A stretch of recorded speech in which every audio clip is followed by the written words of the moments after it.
السلام عليك يا سيدي يا رسول الله. Sahabat pecinta Buya Rezi Hashim, sebelum melihat video ini, yuk beristighfar, syahadat dan sholawat, lalu ditutup dengan Al-Fatihah. Kalau ada orang bertanya, hikam itu di bagian apa di dalam agama kita? Jadi ada bagian ilmu akidah, ada bagian ilmu hukum, fikih, ada bagian namanya ilmu rohani, ilmu qalbu. Maka ini bagian ilmu qalbu. Maka ilmu ini tidak sepatutnya dinilai dengan ilmu akidah. Tapi basicnya adalah ilmu akidah. Basic dia fikih. Tapi fikih dan akidah tidak bernilai tanpanya. Sholat, kalau rukun sholat ada berapa? Berapa rukun sholat, Dek? Tahu nggak, Dek? 13 ya. Berapa? 13, pintar. Rukun sholat 13, adakah di situ rukun khusyuk? Nggak ada. Lalu di mana orang belajar khusyuk? Mesti bertasawuf. Jadi kalau orang ngomong kamu belajar fikih aja nggak bisa, tambah mumet. Mesti belajar tasawuf. Karena fikih urusannya ke hukum pada badan. Hukum pada badan. Contohnya wudu. Yang diwudukan otak atau badan? Yang diwudukan kolbu atau badan? Badan. Maka wudu itu urusan badan. Tapi kalau orang berwudu tanpa nama Allah, apa kata Nabi SAW?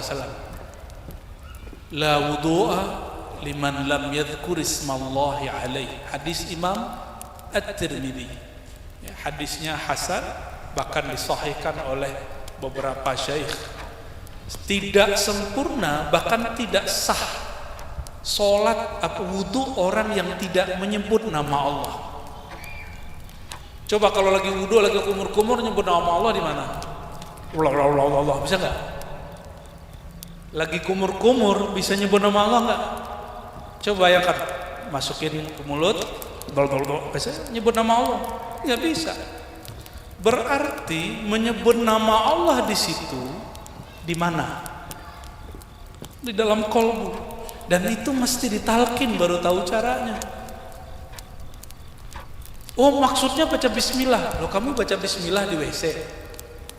Kecuali tempat duduknya dipisah dari WC. Baca bismillah itu namanya lafaz bismillah, bukan zikrullah. Yazkur ismallah, menyebut nama Allah. Ismullah itu tempatnya di qalbu. Jadi nama Allah tempatnya di mana? Kalau melafazkan nama Allah di lisan. Beda ya, melafazkan nama di lisan, tapi kalau merasakan nama itu di qalbu. Nah, ilmunya di mana? Ada nggak di kitab fikih? Nggak ada.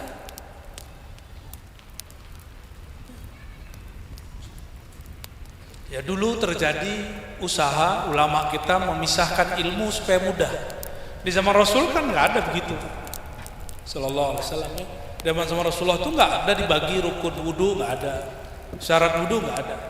Itu pembagian ulama fikih supaya orang kalau belajar wudu itu fokus. Namun sebagian mereka memisahkan ilmu fikih dari ilmu rohani yang kemudian disebut ilmu tasawuf. Mungkin ada yang bertanya, emang ada tasawuf di zaman baginda Rasulullah SAW? Gimana jawabnya? Jawabannya sama. Emang ada ilmu hadis di zaman Rasulullah sallallahu alaihi wasallam? Ada nggak hadis sahih, hasan, dhaif gitu? Kan lagi senang ngomong gitu, dhaif, gitu. Bid'ah gitu. Ada nggak ilmu begitu di zaman Rasulullah? Nggak ada. Ilmu tafsir ada nggak di zaman Rasulullah sallallahu alaihi wasallam? Nggak ada. Ilmu fikih juga nggak ada di zaman Rasulullah sallallahu alaihi wasallam. Bedakan fiqh di Quran, di hadis dengan ilmu fikih. May yuridillahu bihi khairan yufaqihu fid din, hadis Bukhari dan Tirmizi. Siapa yang Allah kehendaki kebaikan, keberkahan, kebahagiaan baginya. Allah kehendaki dia mudah faham agama. Yufaqih, Allah faqihkan dia dalam agama. Maka kata Imam Ghazali, dulu fiqih itu mencakup 3 ilmu sekaligus: akidah, fiqih, tasawuf. Tapi karena perkembangan zaman, jadi sufi kurang keren, karena nggak bisa jadi Pak Hakim, nggak bisa jadi PNS. Kata Imam Ghazali ini, cuma PNS zaman itu, qadhi di zaman itu. Maka orang-orang berlomba-lomba belajar ilmu fiqih, ilmu bahsul masail, kalau sekarang debat. Imam Ghazali sampai ke makom itu dan dia menulis kitab Al-Wajiz, dan kitab yang lebih besar lagi. Itu Imam Syafi'i, Imam Ghazali kalau mau bikin mazhab baru, dia bikin. Tapi dia nggak bikin. Dia malah tetap bermazhab Syafi'i. Kenapa? Kalau dia bikin mazhab baru lagi, dia akan mengulang apa yang diulang oleh Imam Syafi'i. Gitu. Jadi perlukah Buya Zul Asfi, Buya Aldomi buat mazhab fikih? Nggak perlu. Lama-lama ilmu ini misah. Ilmu akidah misah juga jadi debat. Makanya kemudian ada orang masuk penjara, disiksa cuma karena ngomong Al-Quran ini tidak makhluk. Imam Ahmad bin Hambal disiksa, lalu ditelanjangi, sarungnya dicopot, dipermalukan di dalam penjara, cuma karena gak mau bilang Quran makhluk. Apa urusannya coba? Apa gunanya bahas Quran makhluk enggak makhluk? Enggak bikin kenyang, tapi dalam ilmu akidah bikin kafir. Maka banyaklah orang tengkar dalam ilmu akidah. Ternyata yang bikin orang sembuh dari pertengkaran itu apa? Ilmu tasawuf. Tapi ingat, tasawuf itu ujung. Menjelang ke tasawuf ada namanya thariqah.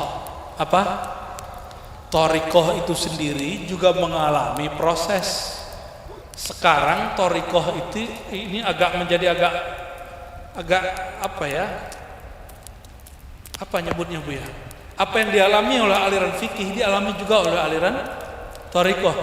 Maksudnya masing-masing thariqah merasa paling benar. Padahal berthariqah bukan untuk merasa benar. Berthariqah itu untuk menghinakan diri di hadapan Allah Subhanahu wa taala. Kata Imam Sya'rani, orang kalau berthariqah kadang-kadang rebutan kemursidan, rebutan jadi wakil talqin, jadi muqaddam, jadi badal, jadi khalifah syekh. Kalau di Naqsyabandi itu mursyid, di bawah mursyid ada namanya khalifah murid. Yang agak tinggi namanya khalifah murad. Khalifah murad ini pengganti setelah gurunya. Gurunya meninggal dia lanjutin. Tapi di perkembangannya sudah diizinkan punya murid di zaman hidup gurunya, khalifah murad ini. Ya. Sebagian masyayikh begitu. Kalau di Syazili dan lagi, di Tijani dan lagi ya.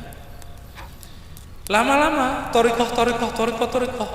Tujuan berthariqah itu seperti kalau mau ke sini banyak jalan. Bang Dik tadi lewat mana Bang Dik? Tol, bukan tol kan? Ada lewat Muncul, ada yang lewat BSD. Itu kan jalan. Coba lihat, itu jalan Pak RW mana Pak RW? Pak RW itu jalan sekali 6 bulan dibenerin nggak? Bener ya? Sekali 6 bulan dibenerin. Bahkan ada jalan baru, ada jalan yang diperluas. Coba antum bayangin, itu baru jalan ke rumah kita, per 6 bulan di aspal dibenerin. Bahkan ada yang diperlebar.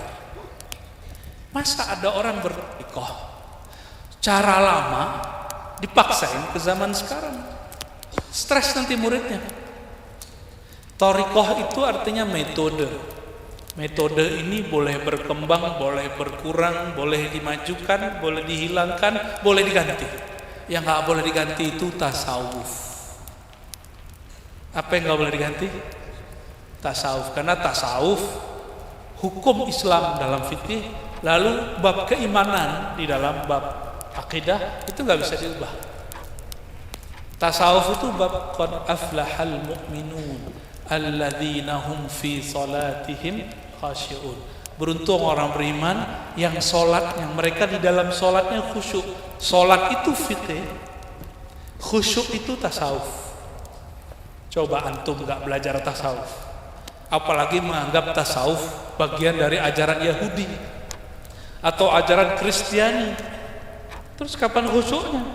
Jadi kalau ngeliat orang bertasawuf sibuk aja, ini mau dibid'ahin,